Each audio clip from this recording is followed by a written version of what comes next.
শুভ সকাল বন্ধুরা, welcome back to my channel. কেমন আছো তোমরা সবাই? আশা করছি তোমরা সবাই ভালো আছো।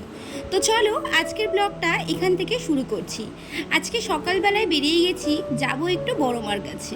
অনেক দিনের ইচ্ছে করছিল যে আজকে বড়মার কাছে একটু যাব। তো তোমাদের দাদাভাইয়ের যেহেতু মঙ্গলবার করে ছুটি থাকে, তো আজকে বললাম আমাকে একটু নিয়ে যাবে।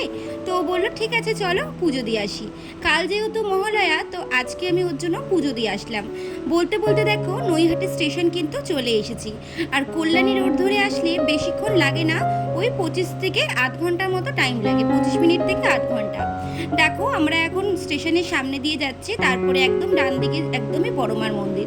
বলতে বলতে চলে এসেছি মায়ের মন্দিরে, আর একদম মন্দির ফাঁকা ছিল, মানে গেছি আর পুজো দিয়েছি। এদিক দিয়ে ডালা কিনে নিলাম, আর এদিক দিয়ে মায়ের মালা, শাঁখা, সিঁদুর যা যা লাগে আর কি পুজো দিয়ে নিলাম।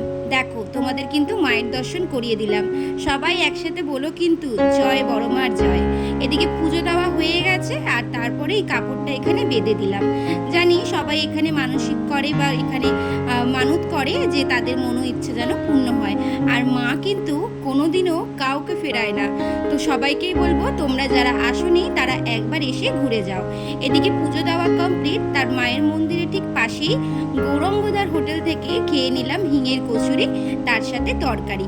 আর রিহু কিন্তু এখানে দেখো সবাইকে টাটা করছে আর জল দিচ্ছে। যাই হোক, এখানে মা ছেলে দুজনে মিলে কচুরিটা খেয়ে নিলাম, তারপরে বাড়ি চলে আসলাম। বিকেলবেলার পর থেকে আর ব্লগ করা হয়নি। গেছিলাম একটু শ্রীলেদাসে। আমাদের বাড়ির খুব সামনেই শ্রীলেদাস ওপেন হয়েছে সোদপুরে। তোমরা যারা যারা আসোনি একবার এসে ঘুরে যেও। দেখো কত ভিড়, কালেকশন মোটামুটি। আর রিহুর জন্য দুটো জুতো পছন্দ করলাম, অবশেষে কেনা কমপ্লিট। আর আজকের ব্লগটা কেমন লাগলো অবশ্যই কিন্তু জানিও। Thanks for watching my video.